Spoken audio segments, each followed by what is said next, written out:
भारतीय प्रतिभा का लोहा पूरी दुनिया मानती है और अब दुनिया के सबसे अमीर आदमी एलोन मस्क ने भी इस बात पर मोहर लगा दी है। दरअसल हाल ही में ट्विटर कंपनी के नए सीईओ पराग अग्रवाल को स्ट्राइप कंपनी के सीईओ पैट्रिक कोलिजन ने बधाई देते हुए लिखा कि गूगल, माइक्रोसॉफ्ट, अडोब, आईबीएम, पालो अल्टो नेटवर्क्स और अब ट्विटर जैसी ग्लोबल टेक्नोलॉजी कंपनियों की कमान भारतीय मूल के लोगों के हाथ में है।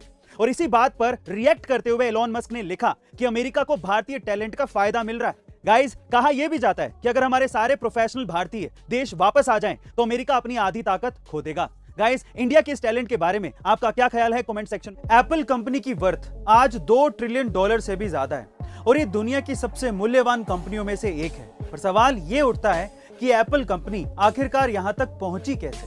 चलिए आज मैं आपको बताता हूं। जब स्टीव जॉब्स ने एप्पल कंपनी की शुरुआत की थी तो वे सिर्फ ऐसा प्रोडक्ट बनाना चाहते थे जैसा वो सोचते थे।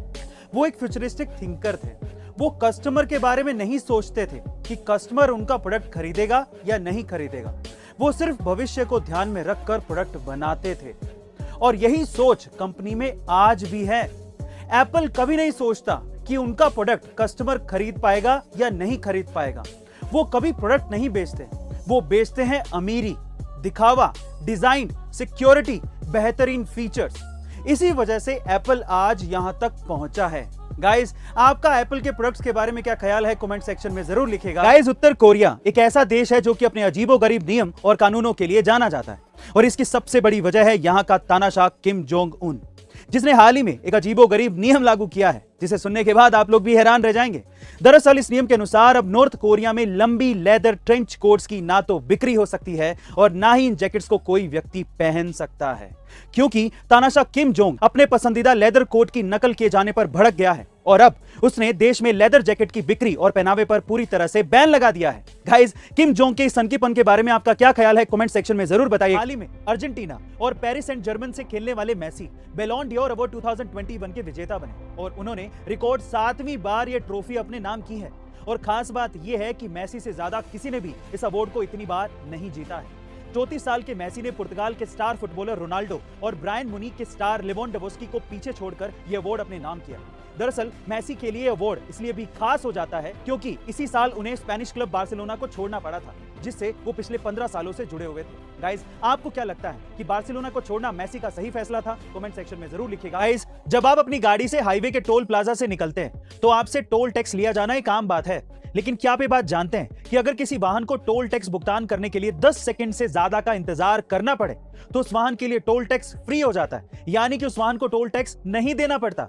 जी हां गाइस, आप ठीक सुन रहे हैं। भारत सरकार के नियम के अनुसार अगर टोल प्लाजा पर किसी वाहन को 100 मीटर से ज्यादा का लंबा जाम मिले या फिर टोल टैक्स भरने के लिए 10 सेकंड से ज्यादा का वक्त लगे, इन दैट केस उस वाहन पर टोल टैक्स नहीं लगता। ऐसा इसलिए किया गया है ताकि टोल प्लाजा पर ट्रैफिक जाम ना लग पाए। गाइस, क्या इसके पहले तक यह नियम आप हाल ही में 1983 वर्ल्ड कप पर आधारित मच अवेटेड फिल्म 83 का ट्रेलर लॉन्च हुआ और कुछ ही घंटों में यह YouTube पर नंबर 1 पे ट्रेंड करने लगा। दरअसल इंडिया की क्रिकेट वर्ल्ड कप जीत पर आधारित यह फिल्म उन क्रिकेट लेजेंड्स पर बनी है जिन्होंने फैंस की उम्मीदों को टूटने नहीं दिया और टूर्नामेंट की फेवरेट टीम ना होने के बावजूद भी उस वक्त की नंबर 1 टीम वेस्ट इंडीज को हराकर विश्व कप को अपने नाम किया था। फिल्म 83 का ट्रेलर रिलीज के बाद से ही इंटरनेट पर छाया हुआ है और इस ट्रेलर में इमोशंस को ऐसे पिरोया गया है कि आपको अपने क्रिकेट लेजेंड्स के बारे में जानने की उत्सुकता बढ़ जाएगी। गाइस, आपको क्या लगता है कि 83 अब तक की सबसे ज्यादा चलने वाली क्रिकेट बेस्ड मूवी होगी? कमेंट सेक्शन में जरूर लिखिएगा। रोबोट्स विज्ञान की तरक्की का एक जीता जागता एग्जांपल है और आज रोबोट्स ज्यादातर वो सारे काम कर सकते हैं जो कि एक इंसान कर सकता है। अब इससे भी एक कदम आगे निकलकर वैज्ञानिकों ने दुनिया का पहला ऐसा रोबोट बना लिया है जो कि बच्चे पैदा कर सकता है। जी हां गाइस, आप ठीक सुन रहे हैं। दरअसल इस रोबोट को अफ्रीकन मेंढक जेनोपस लाविस की स्टेम कोशिकाओं से बनाया गया है। इसी वजह से इस रोबोट का नाम जेनोबोट्स 3 रखा गया है। ये रोबोट कई सिंगल कोशिकाओं को जोड़कर शरीर बना सकता है और बच्चे भी पैदा कर सकता है। गाइस, आपको क्या लगता है कि इस बच्चे पैदा करने वाले रोबोट से भविष्य में क्या बदलाव हो सकते हैं? कमेंट सेक्शन में जरूर लिखिए। बेहद अजीबोगरीब खान पान की वजह से चीन के लोग दुनिया भर के निशाने पर रहते हैं और अब फिर से चीन के लोगों में एक नई सनक सवार हो गई है। दरअसल चीन के लोग अब अपने बच्चों को मुर्गे के खून का इंजेक्शन लगवा रहे हैं। जी हां गाइस, आप ठीक सुन रहे हैं। चीन के लोगों का यह मानना है कि मुर्गे के खून का इंजेक्शन लगवाने से उनके बच्चों की स्वास्थ्य संबंधी सारी समस्याएं जड़ से खत्म हो जाएंगी। साथ ही इस इंजेक्शन से उनके बच्चों के शरीर में ताकत और उनकी बुद्धि का भी विकास होगा, जिससे उनके बच्चे सुपर किड बन जाएंगे। गाइस, आपको क्या लगता है कि चीन का ये एक्सपेरिमेंट फिर से कोई बड़ी मुश्किल खड़ी कर देगा? कमेंट सेक्शन में जरूर लिखिएगा। गाइस, हर किसी इंसान की अपनी एक फेवरेट डिश होती है। किसी को मीठा पसंद होता है तो किसी को तीखा। लेकिन 75 साल की एक बुजुर्ग महिला रोजाना 1 पाव से आधा किलो तक बालू रेत खाना पसंद करती है। जी हाँ गाइस, आप ठीक सुन रहे हैं। कुसुमावती नाम की ये महिला 18 साल की उम्र से ही एक वैद्य के कहने पर कंडे की राख और बालू रेत खा रही है। और हैरानी की बात यह है कि उम्र के आखिरी पड़ाव पे पहुंची इस बुजुर्ग महिला को आज तक कोई बीमारी नहीं हुई है। वहीं डॉक्टर इसे मेंटल डिसऑर्डर और आयरन डेफिशिएंसी और इसके अलावा पाइका जैसी बीमारी बता रहे हैं। गाइस, आपका इस अजीबोगरीब बीमारी के बारे में क्या कहना है? कमेंट सेक्शन में जरूर बताइए।